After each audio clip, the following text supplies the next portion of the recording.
सर्व मंगल मांगल्ये शिवे सार्वते साधिके शरण्ये त्र्यंबके गौरी नारायणी नमस्तुते नमस्तुते।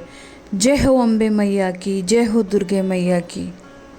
हिंदू धर्म में नवरात्रि का खास महत्व है। माँ दुर्गा की उपासना के लिए साल में 4 बार नवरात्रि मनाई जाती है, 2 गुप्त नवरात्रि और 2 प्रत्यक्ष नवरात्रि, जिसे हम चैत्र और शारदीय नवरात्रि के रूप में जानते हैं। आश्विन माह में आने वाली नवरात्रि को शारदीय नवरात्रि के नाम से जाना जाता है। इसमें 9 दिन तक देवी दुर्गा के 9 रूपों की पूजा होती है। मान्यता है कि नवरात्रि में शक्ति की भक्ति करने वालों पर कभी संकट नहीं आता और उनकी हर मनोकामना पूरी होती है। इस दौरान माँ दुर्गा के 9 स्वरूपों को विधि विधान से पूजा जाता है। नवरात्रि के दिन में लोग अपने घर में अखंड ज्योति जलाते हैं और माँ जगदम्बे की पूजा आराधना करते हैं। नवरात्रि में पूजा और व्रत करने के अलावा कलश स्थापना और ज्वारे या जौ का बहुत अधिक महत्व होता है। नवरात्रि के पहले दिन घट स्थापना यानी कलश स्थापना की जाती है और जौ बोए जाते हैं। नवरात्रि में मिट्टी के बर्तन में जौ बोने की परंपरा सदियों से चली आ रही है। मान्यता है कि इसके बिना माँ दुर्गा की पूजा अधूरी रह जाती है। ऐसे में चलिए जानते हैं शरद नवरात्रि की संपूर्ण जानकारी। जय हो अम्बे मैया की। धर्म ग्रंथों के अनुसार जब ब्रह्मा जी ने सृष्टि की रचना की तब वनस्पतियों में जो फसल सबसे पहले विकसित हुई थी वो थी जौ। यही वजह है कि नवरात्रि के पहले दिन घट स्थापना के साथ पूरे विधि विधान से जौ बोई जाती है। इसके अलावा जब भी देवी देवताओं की पूजा की जाती है या हवन किया जाता है तो जौ अर्पित किया जाता है। जौ को सृष्टि के रचयिता ब्रह्मा का प्रतीक माना जाता है। इसलिए नवरात्रि के पहले दिन घट स्थापना के समय जौ की सबसे पहले पूजा की जाती है और उसे कलश में भी स्थापित किया जाता है। साथ ही ये भी कहा जाता है कि जौ अन्न ब्रह्मा के समान है और अन्न का हमेशा सम्मान करना चाहिए, इसलिए पूजा में जौ का इस्तेमाल किया जाता है। तो अब बात करते हैं नवरात्रि 2023 शारदीय नवरात्रि के बारे में। नवरात्रि प्रारंभ होगी 15 अक्टूबर रविवार से और नवरात्रि समाप्त होगी 23 अक्टूबर सोमवार को। 15 अक्टूबर से शुरू होगी, 23 अक्टूबर सोमवार को समाप्त होगी। कलश स्थापना का जो शुभ मुहूर्त रहेगा वो 15 अक्टूबर 2023 रविवार को सुबह 6:28 से दोपहर 12:35 तक रहेगा। 6:28 से दोपहर 12:35 तक रहेगा।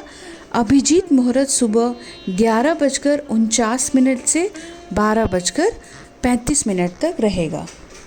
अभिजीत मुहूर्त है उसे हम सबसे शुभ मानते हैं और क्योंकि रविवार का दिन है तो सबकी छुट्टी होती है, तो या तो आप इन दोनों मुहूर्त में किसी भी मुहूर्त में आप अपने कलश की स्थापना करें, पर अगर आप अभिजीत मुहूर्त जो कि 11:49 से 12:35 तक है उस बीच करेंगे तो सबसे अति उत्तम रहेगा।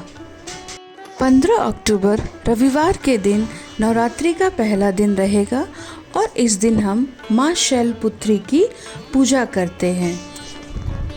दूसरा दिन 16 अक्टूबर यानी कि सोमवार को होगा। सोमवार के दिन हम माँ ब्रह्मचारिणी की पूजा करते हैं।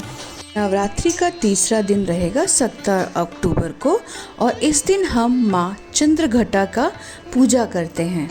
चौथा दिन 18 अक्टूबर यानी कि बुधवार का होगा। इस दिन हम माँ कुष्मांडा की पूजा करते हैं। पांचवा दिन 19 अक्टूबर गुरुवार को रहेगा। इस दिन हम माँ स्कंद माता की पूजा करते हैं। नवरात्रि का छठा दिन 20 अक्टूबर शुक्रवार को रहेगा।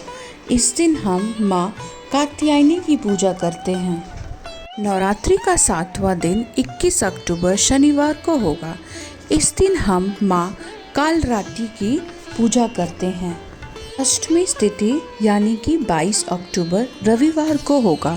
इस दिन हम माँ महागौरी के रूप की पूजा करते हैं। नवरात्रि का नवा दिन 23 अक्टूबर सोमवार को रहेगा। इस दिन हम माँ सिद्धिदात्री की पूजा करते हैं। इस दिन को हम महानवमी के नाम से भी जानते हैं। इस दिन हम अपने नवरात्रि व्रत का पारण भी करते हैं। वैसे नवरात्रि का पारण 10वीं तिथि को ही करना चाहिए, बट अधिकतर लोग इसका पारण 9वें दिन को ही कर लेते हैं। 10वीं तिथि होगी 24 अक्टूबर मंगलवार को, और इसी दिन हम माँ दुर्गा के प्रतिमा का विसर्जन, कलश विसर्जन 10वीं तिथि दशहरा के दिन ही करते हैं। वैसे तो माँ दुर्गा शेर की सवारी करती हैं, पर क्योंकि इस बार नवरात्रि का आगमन रविवार को हो रहा है, इसीलिए इस बार माता का जो सवारी होगा वो हाथी से होगा। ऐसा माना जाता है कि जिस वर्ष माता हाथी पर सवार होकर आती हैं, उस वर्ष अधिक वर्षा होती है और खेती की फसल भी बहुत अच्छी होती है। तो इसीलिए नवरात्रि के दिनों में उपवास रखें। अगर पूरे 9 दिन का उपवास नहीं हो सकता तो पहला और आखिरी दिन उपवास रखें, माता रानी की पूजा करें एकदम श्रद्धा से, मन से। वो तो वैसे भी हम कहते हैं ना, भगवान भाव के भूखे होते हैं, और माता रानी तो वैसे भी माता होती है, तो माता का स्थान तो सबसे पहले आता है। और नवरात्रि के दिनों में कलश स्थापना सभी के लिए अनिवार्य नहीं है। जो लोग कलश स्थापना करके नवरात्रि करना चाहते हैं वो कलश स्थापना करके करें, नहीं तो सिर्फ आप व्रत करके भी आप नवरात्रि में माता का अखंड ज्योत जला सकते हैं। या देवी सर्वभूतेषु विष्णु मायति शब्दिता नमस्तस्ये नमस्तस्ये नमस्तस्ये नमो नमः। जय हो दुर्गे मैया की, जय हो अम्बे मैया की।